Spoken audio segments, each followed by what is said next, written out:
Good morning.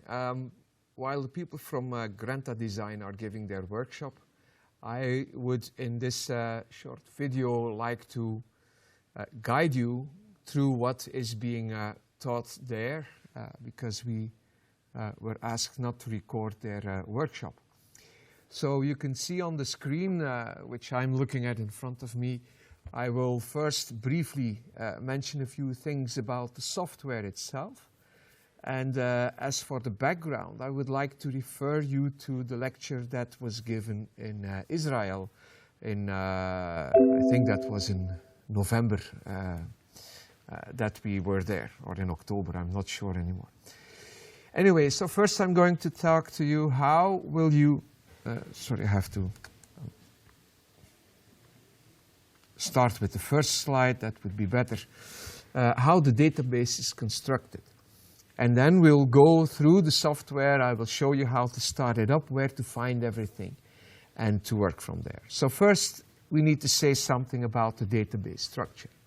Basically, the database does not only look at materials, it also looks at the processes which you can use for these materials, because you cannot use each process on any kind of material. You cannot achieve any kind of shape. A thin-walled hollow structure is quite hard to make out of natural materials, except if you're looking at bamboo. But that's, of course, a very specific case. So the material, the process, and the shape of the final part are all related to each other and are also related to what you want as a goal. If your goal is a baseball bat, you could make a hollow baseball bat, you can make a solid baseball bat. The selection of what you want, whether it's hollow or solid, determines the shape, but also determines what kind of materials are most likely to give you a good solution. At the same time, you will see that the derivation of the equations that you need to come up with the best material will be different whether you use a solid or a hollow material. But first, let's take a look at the different materials databases and at the process database. We'll look at shapes. That's easier for me to explain to you when we look at the software itself. So the material is organized in different groups. First, we have the material, the kingdom, let's say. We have materials, processes, shapes. Those are the three main groups that you can find in the software. Within the group of materials, we have in total 6 different groups of materials that you can find. We have metals, ceramics, polymers, in which we focus in the group of polymers on synthetic polymers. Natural materials are found under a different topic, as we also find foams and composites, which are both sort of hybrid materials, a hybrid between a solid and a gas, or a hybrid between two solids.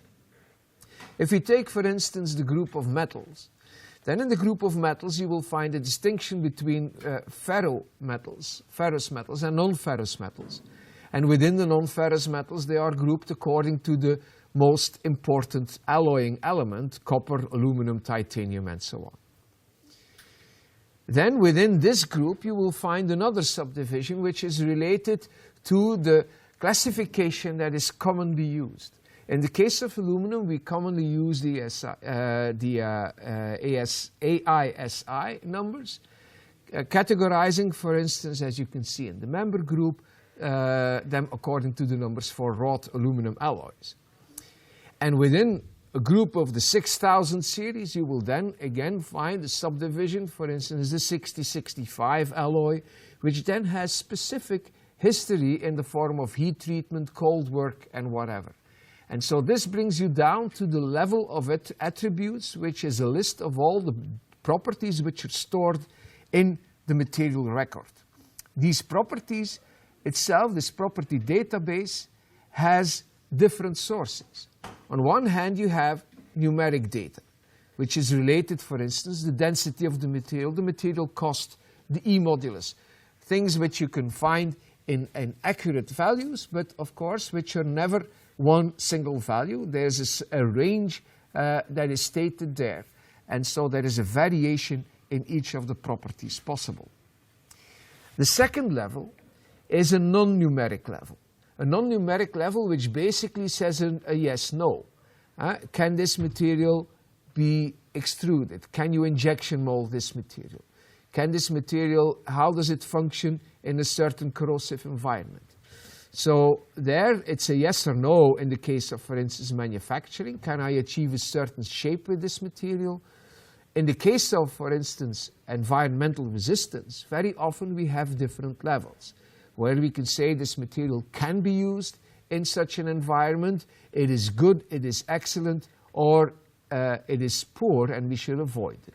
So in that case, we have some ranking possibilities, though they are non-numeric. On top of that, the database and the material record will also contain additional information. For instance, what are the common specification names? What is the composition of the material? Where is this alloy typically used?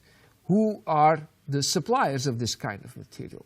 You could also find links to more information where you can find design guidelines, case studies, and so on. You can find further links and also links from the material record to both the process database and the shape database, where you can then see what shapes can be made with this material and so forth. So the material data record is quite big. We'll take a look at it later on. Secondly, we have the processing database. The processing database is split up into 3 different families. One is joining, the second is shaping, and the third is surface treatment. Within shaping, for instance, you will then find different classes, and here you have to be careful. For instance, you see the terms casting, deformation, molding, composite, powder, and prototyping.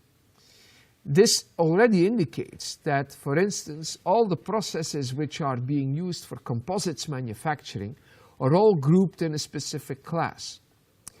All processes which are related to thermoplastics are grouped in molding, while casting, deformation are typical processes that you will find for metals.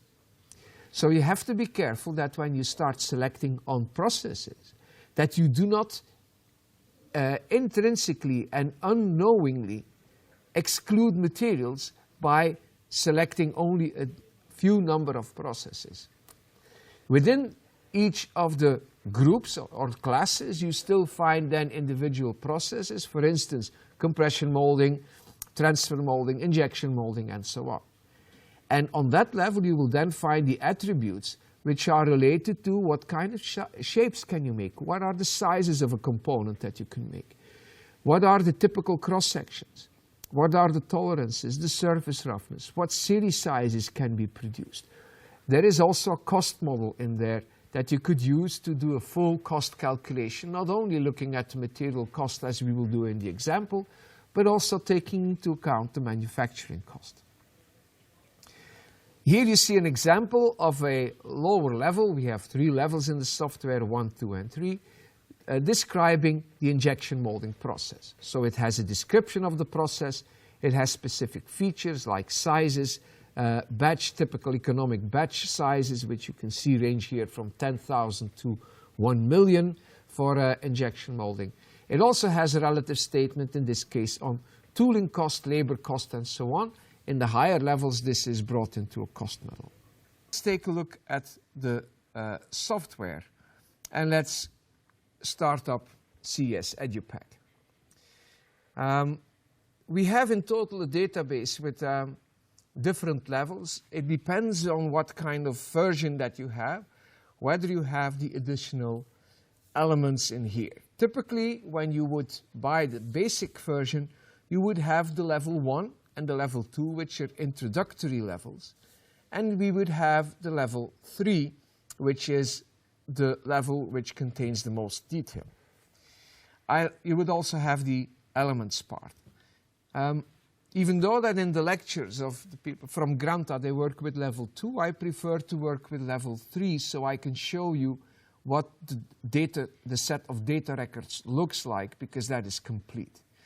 So by clicking on the logo of level 3, we end up with the database over here. You can see on top here are a few features in the database. File, which allows you to start a project, so you can save and you can work on it later on. Of course, opening the project that you have been working on is also helpful in that way. You can change the database, you can print certain elements of the results and so on. Edit view and so on are typical. Then we come to tools. In tools, you will be able to add your own materials, your own database. Eco-audit and so on, we'll come back to that later. The most important elements, actually, you can find in the features which are just below. There you can see the 3 modes in which you can use the software. On one hand, there's the browse mode, which allows you to look at the information, the data, which is collected in the software. The search mode allows you to look for a certain material or look for a certain brand name or a certain property. And then the third button, which is the select button, is the one that we will use most commonly or in most of the times to select the material. On the left, we have the browse window, which gives us an overview of all the different levels we are working on. As you can see, we are working in database of level 3. If you want to change, you can do this using the change button. The line below shows you that we are looking at the materials universe. If I drop down this box, you can see that we could also look at the process universe, producers, references, shapes, and structural sections. Later on, we'll take a look at the process universe and the shape, but now let's take a look at the materials universe.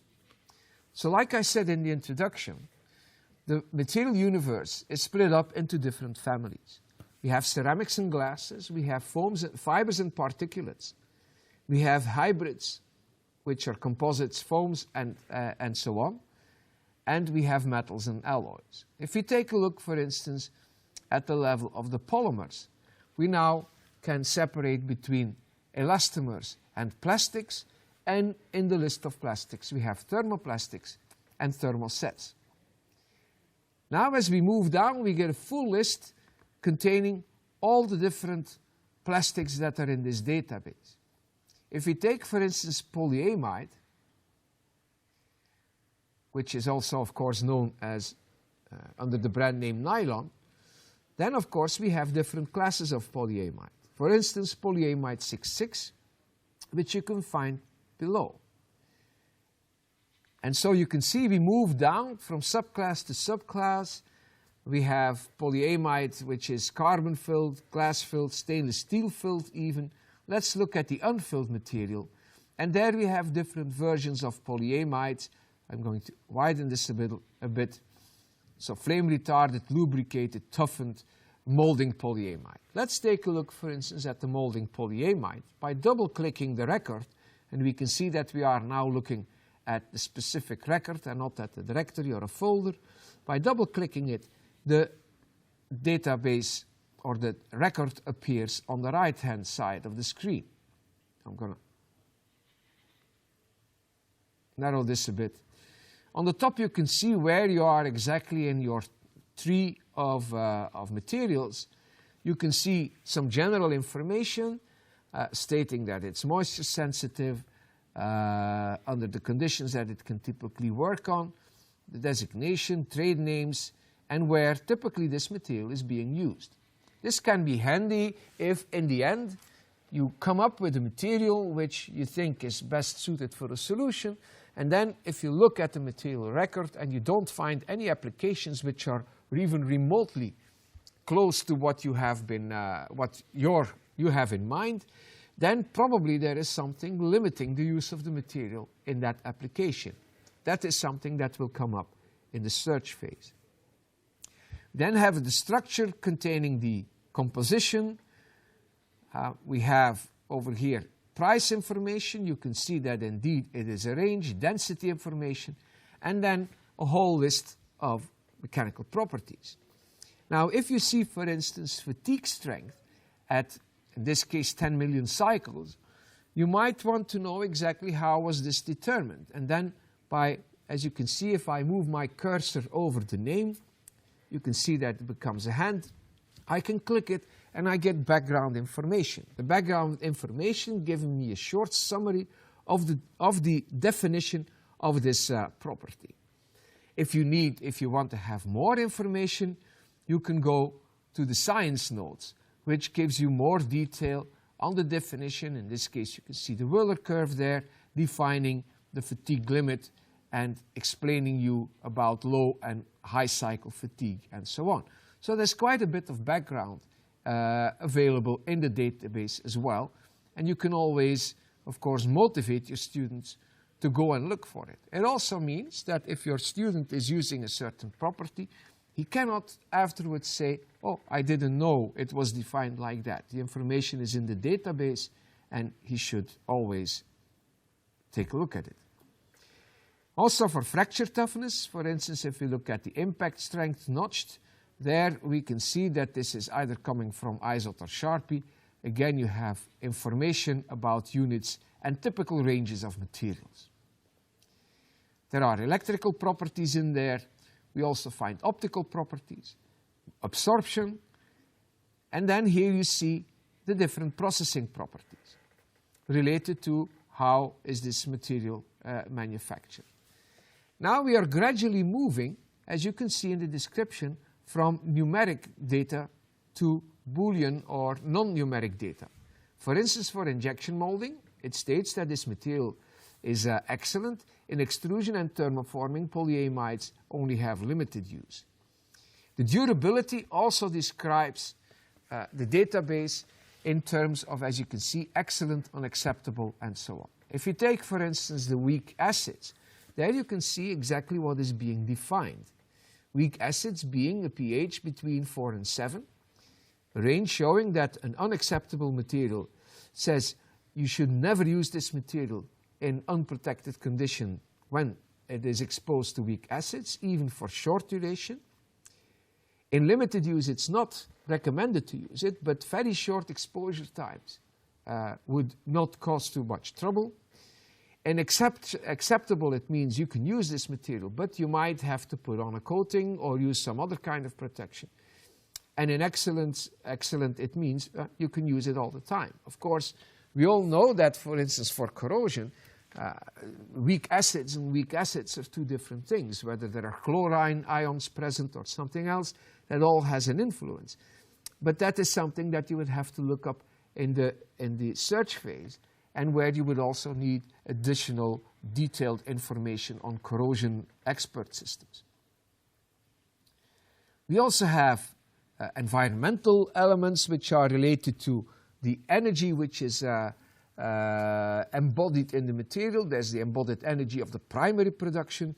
Then there are the energy levels which are related to the processing energy and the CO2 which is emitted during the processing, and solutions for end of life, like recycling, downcycling, and so on. So also here you can find the information, the background information of what exactly is meant in the term, for instance, downcycling, where the description is given of the different levels in which a material can be used and what the effect is on the environment of it. And finally, at the bottom, you have links linking you to the other databases we have here, which is the process universe, the producers, references, referring you to the books where this information is found, and the articles and websites, and then finally the shape. If we now take a look at the process database, we see now the three different groups that I showed you before: joining, shaping, surface treatment.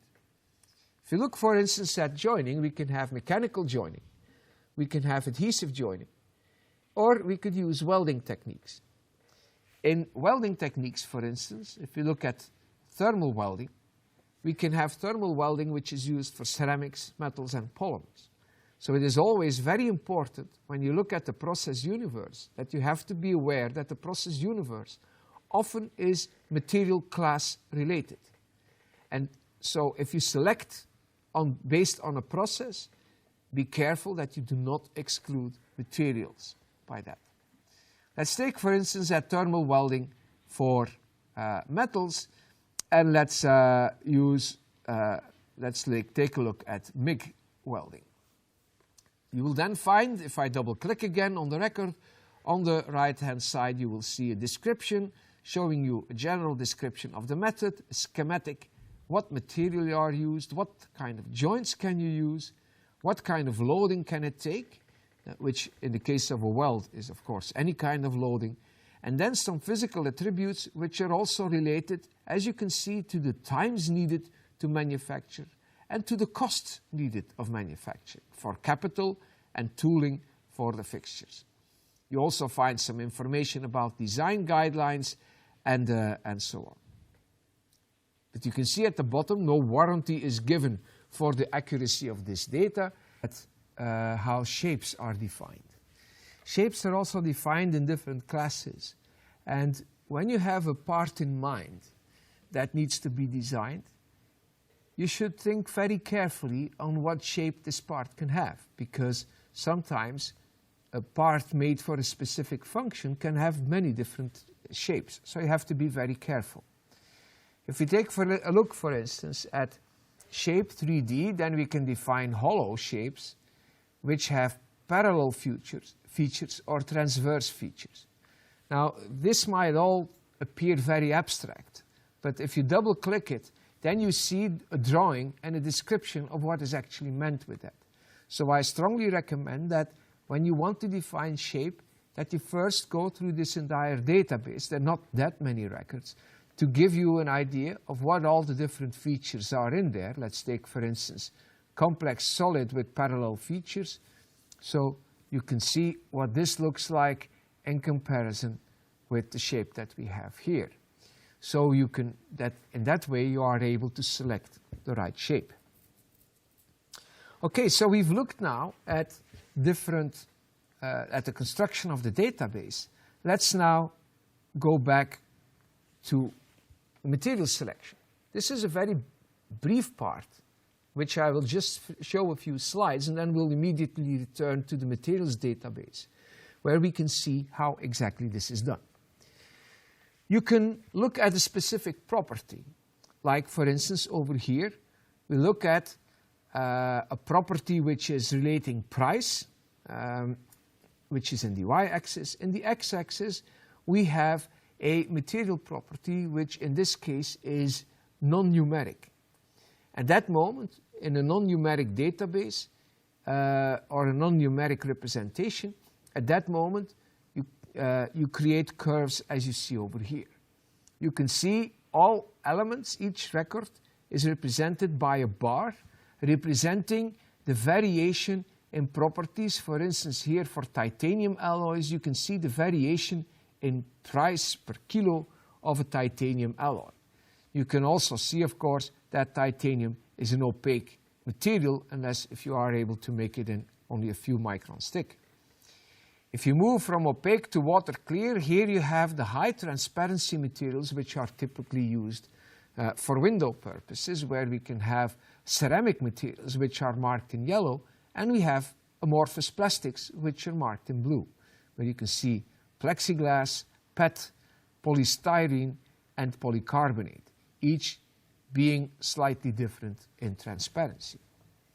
The most commonly used way of representing material data is in a bubble chart, in which both the property in the y and the x-axis is numeric and has a certain variation in its performance. This variation, for instance, the variation in density that you find in this type of rigid polymer foam is represented by the horizontal axis of the ellipse. The variation in modulus is represented by the vertical axis. You can see that in this case we have materials which are grouped along certain classes, foams. You can see the natural fibers over here. We have the polymers over here and the elastomers down here. We have the metals, ceramic materials. We have, let's say, the coarse ceramic materials like concrete, and also natural ceramics like granite. and over here we have the composite materials. The importance of such a bubble chart is that you can very easily see which are the light materials and which are the stiff materials. But of course, in a design, you very often have to combine different materials, and then the top left corner gives you the materials which are stiff and light. Now, when I drew this rectangle, I used a certain slope of the line that you have over here. The actual slope that you have to cut off the materials which are best performing, that is something that we have to determine in a material index. But before looking at how to select a material using CES database, the Edupack, let's again return to the software and let's take a look at how you can visualize these properties. So we're changing back now to the material universe. We now have the entire list of materials, but in this case we can only check the specific features which are listed in the database. If you now go to the select phase, then we can now visualize properties. We can see that we still have to select something. For instance, we can select now from all materials. All materials meaning that we would also include particles, we would include fibers. If you want to make a design, then usually you will have to select a bulk material. But you could, for instance, focus only on the magnetic materials. And then over here you get all the materials which are, in this case, mostly ferromagnetic. You can then see, for instance, which of these magnetic materials have the best strength. By looking at a graph, here by clicking on graph, I maybe should go back. So over here you see the list of materials which I've selected. So 232 materials in the database are in this group of magnetic materials.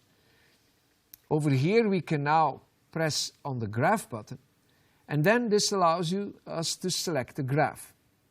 If I only select a value on the y-axis, for instance, looking at the yield strength, so I select here mechanical property, and then out of the list of mechanical properties, I select the yield strength. If I now click OK, I get this bar chart showing me for all the different magnetic materials what their yield strength is. So I can see now that I have a range going from 2000 megapascal all the way down to values here which are around 50 megapascal. The colors that you see represent the different material classes, and they also correspond to what you see in the bottom left, for instance. If you want to know where, for instance, this cobalt alloy is located, by clicking on the cobalt alloy, I get the detailed information over here of the specific alloy, and on this side here I can switch back to looking at my stage. You can see that this is highlighting, it's blinking. This indicates that this is indeed the cobalt alloy, and by clicking on the bar it gives me the description of this specific bar. So in this way, this can be a help if you want to locate certain alloys that you think are interesting. This is typically such a bar chart. Let's now create a bubble chart. And let's assume that we want to look at a material which requires, on one hand, a yield strength which is high, but at the same time we want a material which is of low density. I've switched to the x-axis. Low density is a physical property. I find over here, select density. As you can see, it sets the scale to a logarithmic scale, which is a bit handier because of the large variations that we find in materials in most properties, and we allow it to auto-scale. Now here we have a bubble chart. And in this bubble chart, you can see the variation in properties. You can see the different alloys. This one sticking out over here is, as you can see, a platinum cobalt hard magnetic alloy, which combines a high strength with a high stiffness, with a high density. We can see all the materials that we have over here. We can see all the materials visualized in the graph.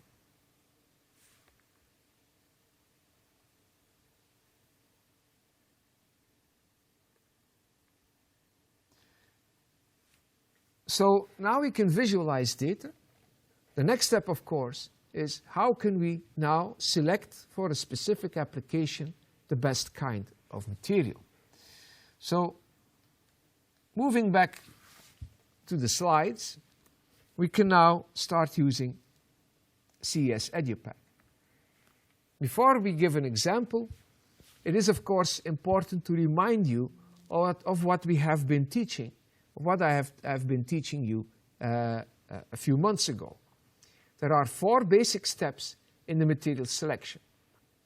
You start at the beginning with all materials available with a certain application for which you want to select a material.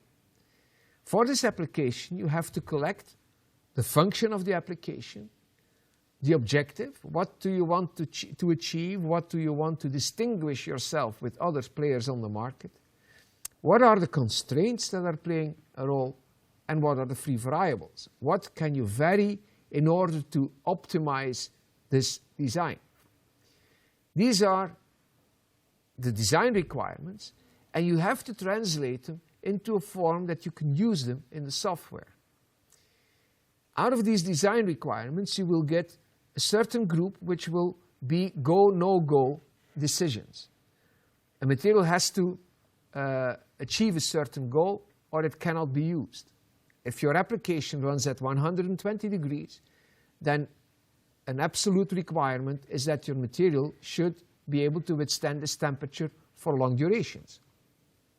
So you have to eliminate all materials that do not meet these requirements, that are impossible to do this job. This is the screening step. But for other cases, you can say, well, I would like to have material that can bear a certain load. But load bearing is related not just to the performance of the material, but also to the dimensions.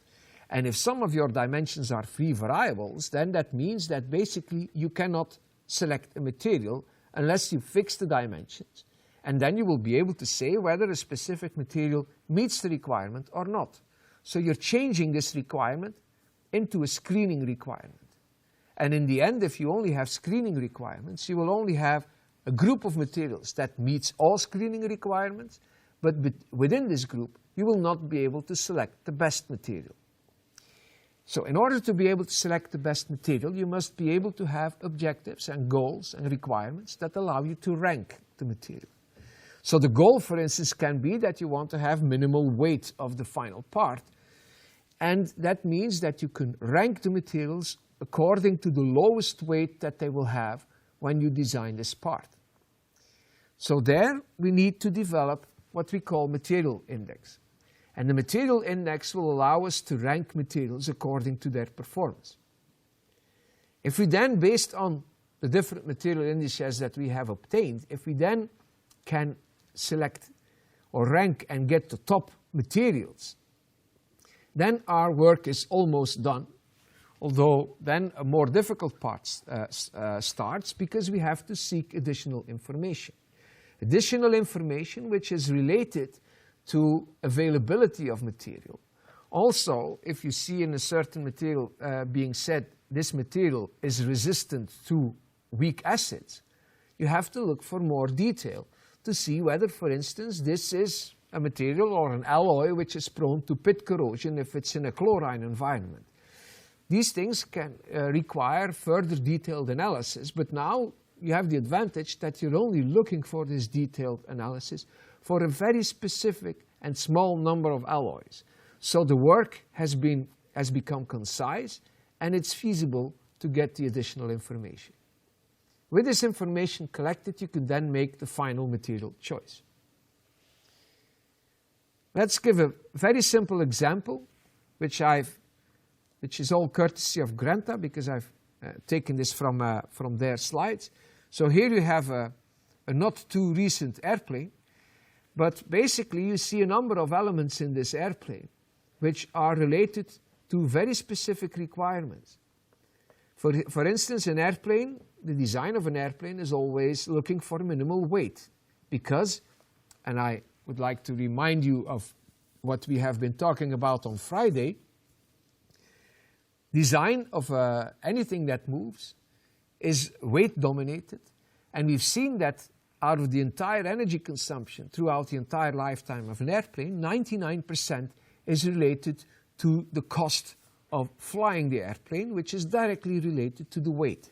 So it is very strongly weight driven. Now, the cable that you see over here in this wing structure is of course a tension member. That means it's predominantly loaded in tension, and at that moment the relationship of having a tensile cable combined with lightweight gives you a material index which would typically be the yield strength over the density, and you would have to maximize this. Another example is the compression strut over there. That compression strut has to make sure that the distance between the two wings is kept constant, and the critical value that you have there, because of the long and thin cross-sectioned part, is buckling. Elastic buckling is governed by the E modulus of the material. And if you calculate this material index, you will find that for a solid material, you will find at that moment that the material index is a square root of the E modulus over the density. The main spar beam, which is part of the wing, that is also a beam structure, and a beam structure loaded in bending.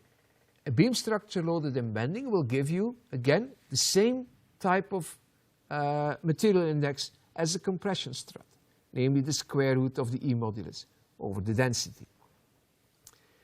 And finally, you have the undercarriage, which is a more of a plate-like structure.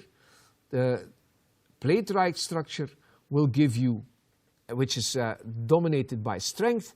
There you have a combination of bending and compression, and you can see now that we have the cubic root of the square of the yield strength divided by the density. So even though this is all the same application, and it's all part of the wing structure, the requirements of each part give you a different material index, which is dominated. And most designs will have, and most parts will have, more than one material index that will be used in order to come up with the best solution. Let's take a simple example and show you how we can derive this material index. And again, I would like to refer you to the lecture which was held in Tel Aviv, where also we gave this example for a floor panel of a car. In this case, we have a beam, and the beam is loaded in bending. The constraints that we have is that this beam will have to have a certain length, and it must have a certain bending stiffness. So it must have limits to the deflection that we get upon bending loading. So we can define this bending stiffness as the force divided by the displacement, which is a constant related to the boundary conditions of the beam element. We have the overall rigidity, so the E modulus times the aerial moment, second moment of inertia, divided by the cube of the beam length. If we now assume that if we now calculate or translate this in terms of the cross-section A, we get the term on the right of this equation. At this moment, we of course need a free variable. We actually have two free variables. The first one is the material. We did not select the material yet. So we do not know what E modulus we have to use in order to calculate the bending stiffness. We assume that we know the limit to the bending stiffness. We assume that we know the length that this is defined, and we assume that our design will generate the right value of this boundary condition constant. What other free variable do we have? Well, that's the cross-section. We can vary the cross-section in order to come up with the best material, which gives us, in this case, the lightest weight solution. So we then have the objective. The objective is what we want to achieve. We want to minimize mass, and the mass can be defined for such a beam as a cross-section times the length times the density of the material. So we see that we now basically have a very simple situation where we have two sets of equations, and we have two variables, the cross-section and the material. So by eliminating the cross-section out of these equations, we can now come up with the performance metric, which is over here the mass. The first term that you see here contains length, the maximum bending stiffness, and the boundary condition constant, all elements of which we might at this moment not know the exact value, but which, when we know the exact value, we will be allowed to calculate the actual weight of the component. At this moment, the selection of the material does not affect these values. They are set by outside exterior requirements. The right term brings together all the material properties. We can see now that there we have density over the square root of the E modulus, which means that if we minimize this value, we minimize mass. And this allows us to rank the materials according to decreasing square root of E modulus over density value, which we call the material index. Or if we invert it, we can choose the material which has the largest square root of E over density. So if we now look at the graph, we can rearrange first of all our material index. If we want to create this graphically, we are going to make a graph putting the density in the x-axis and the E modulus in the y-axis. So we do this in a logarithmic scale, and this means that our material modulus now becomes the log E equals 2 times the log of the density, the 2 coming from the power that we had on the E modulus in the first equation. So we now see that if we select a graph and we draw a line with slope 2, that every combination of E modulus and density will generate the same value of m. The same value of m means that for given conditions of bending rigidity, length, and boundary conditions, will generate the same mass for the final solution. So here are these lines that you can see, generated with slope 2, and as we move from the bottom right corner of the graph to the top left, we increase the value of m. Increasing the value of m means that we decrease the mass of the component. And so the optimum solution, in this case, would be found over here, which means that you would have to go for a wood solution, combining a very low density with a rather moderate E modulus, but giving us a solution which outperforms the very stiff ceramics and even the composite materials.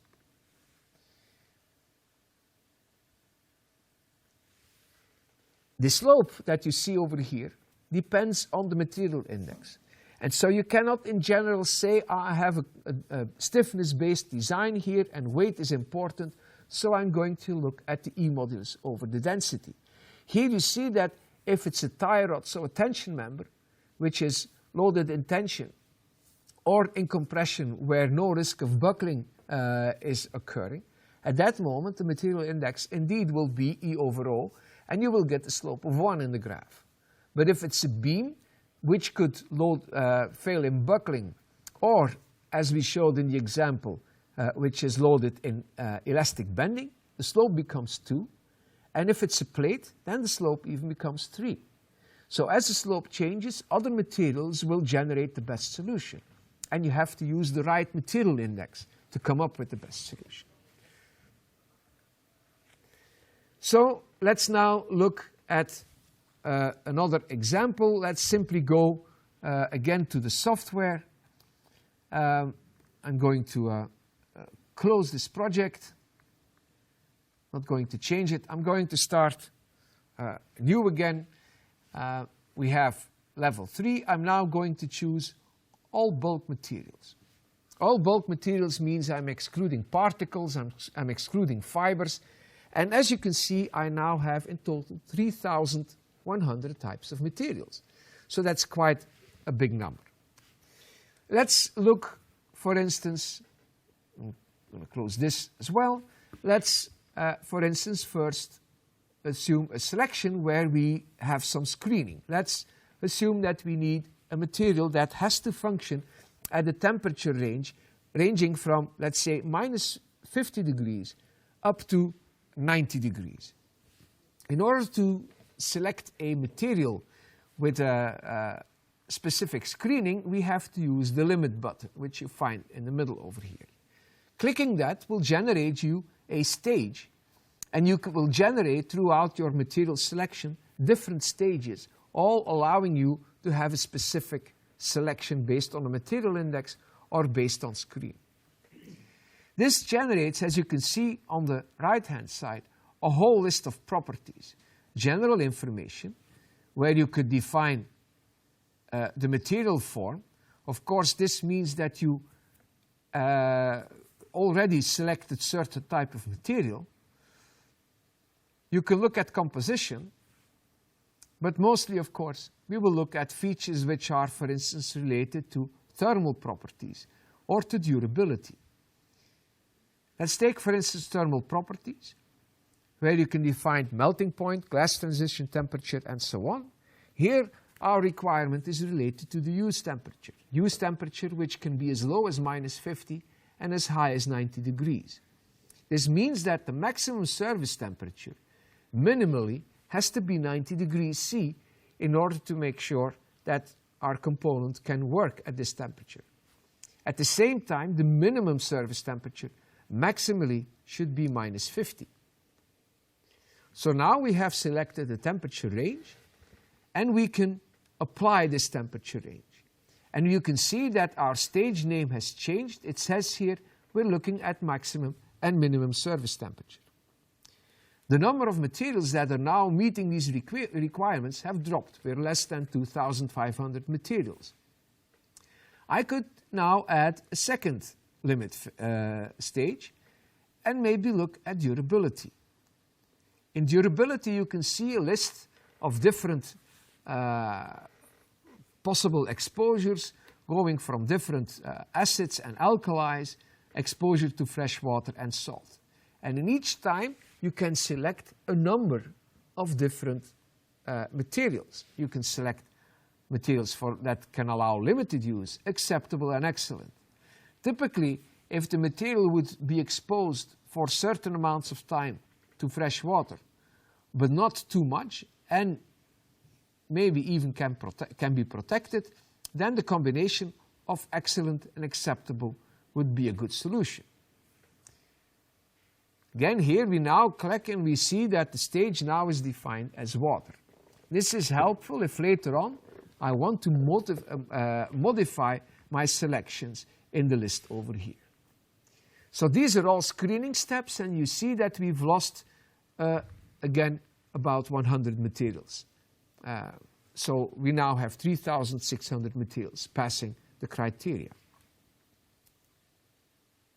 Let's now take a look at ranking. In ranking, we again click on graph. Now we can do the same thing as we have done before. Namely, we select, for instance, physical properties. Sorry, I'm in the y-axis, so let's look at, in the example, at the Young's modulus. And in the x-axis, we can define the density.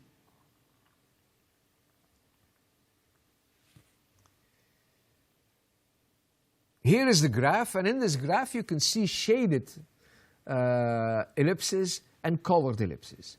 The shaded ellipses are the materials that we've already taken out. Now, if I now select a material which has a slope of 2, now I want to select the material. I will briefly go through all the elements over here. So here you see the properties, where you can click on get the properties of the chart that you're presenting. This is for your cursor. And here are means of selecting. Selecting by slope or by box. You can add text, you can zoom in, or you can zoom out again and have the normal size with auto scale. If I click on this, I will generate the material family envelopes. If I click on this, it will show me all records and will not shade the ones which I've already excluded. And if I click on this, it will hide the failed records. If your computer is not that fast, I can recommend you to click on that button because it will speed up your the visualization quite tremendously. This one will show you different guidelines, and here you can see, for instance, which slope we can add. Like I said, in the example we had slope 2, so we'll now add the guidelines of slope 2. And what you can see is that the material over here actually is the best material. It's closest to the highest line for the material index. But as you can see, this is balsa. If you want to know why balsa has failed, we can look over here at the pass-fail table. I have to move this border a little. And now here you see the material, and you can see the different stages which correspond to the ones that you have over here. So you can see, for instance, that ABS is failing on the stage number 1 related to service temperature. And we can now look in this alphabetic list, we can look for balsa wood.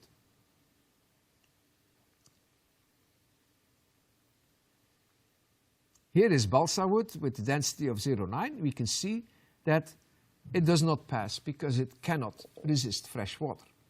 It will absorb water and lose its properties. So this gives us an indication and can tell us about background information about the different materials. So now let's move back to the graph that we have, and let's take a look now at selection. So we're going to select the slope 2. And once I have clicked OK here, my cursor has changed. And you can see that I now have to position my line. By clicking here, it now draws a line. You can see that the cursor again has changed. It's become a hand, because now I have to select which side of the line will give me the best solution. In this case, we want to maximize the ratio of the Young's modulus, square root of the Young's modulus, over the density. So the best solutions are found in the top left corner. And by clicking on the top left corner, you will now see that the materials that are below the line, of which the ellipse is completely below the cutoff line, have now disappeared. I'm now left with 2,200 materials because I've not been very drastic in my selection. Picking up the line, and I do this by moving the cursor onto the line and then left-clicking the mouse button, I can move the line and, for instance, position the line over here. I'm now left with only 25 different records. Let's make it a bit easier by hiding all the other lines, and we can see what kind of material we have over here. Okay, so in the list below we have here, when we select pass all stages, then we can see these 25 materials. So we have aerated concrete, which is low density concrete. That's the one that you have over here. We have quite a number of beryllium alloys that you can find over here. We have boron carbide that you can find over here. We have some composites like cyanate ester and epoxy composites. And we have over here foam glass.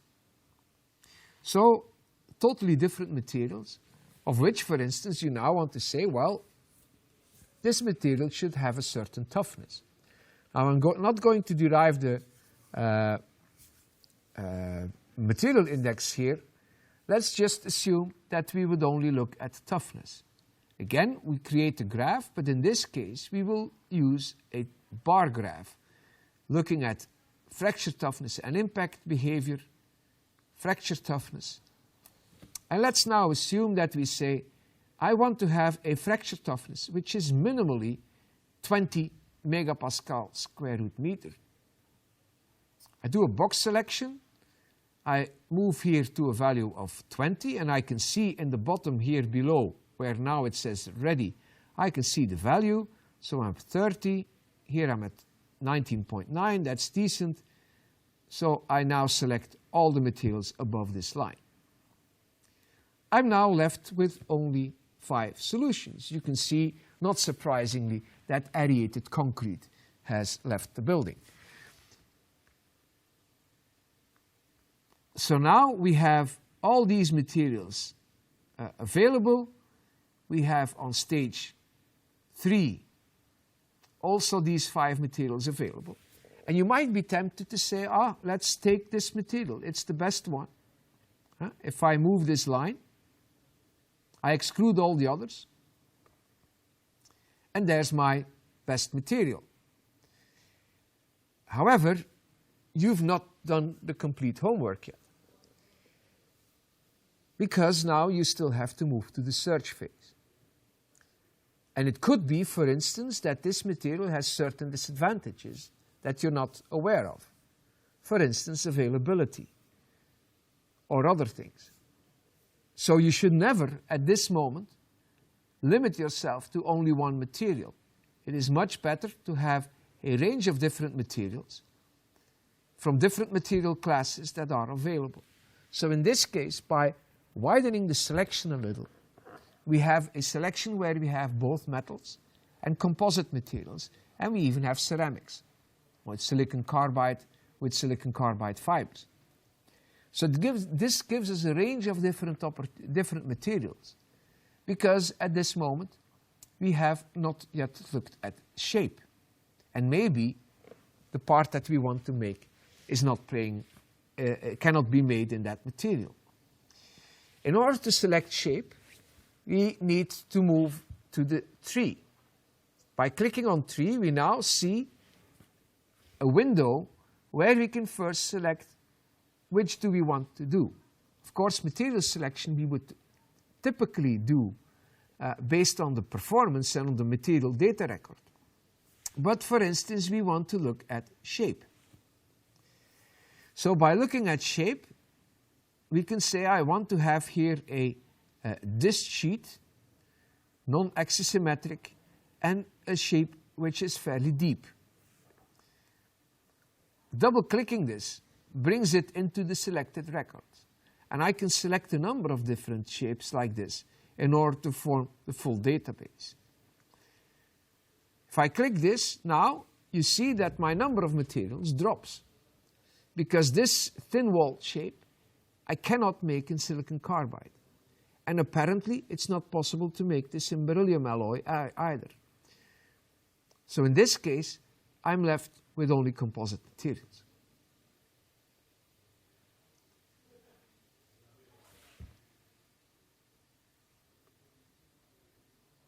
I think I'm more or less through the entire